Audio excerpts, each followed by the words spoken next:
ఒక వ్యక్తి తప్పటడుగులు వేస్తున్నప్పుడు గద్దిస్తూ ఉంటారు.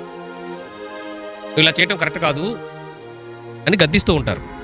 ఇప్పుడు అలాంటి గద్దింపే తైలాభిషేకంగా ఇక్కడ మనకు కనపడుతుంది. తైలాభిషేకంగా మనం భావించాలి. కొట్టడం అనగానే బెత్తం తీసుకుని కొట్టడం, రొడాలతో కొట్టడం, ఇది ఈ విధానం కాదు మనం ఆలోచించవలసింది. గద్దింపే కొట్టటం.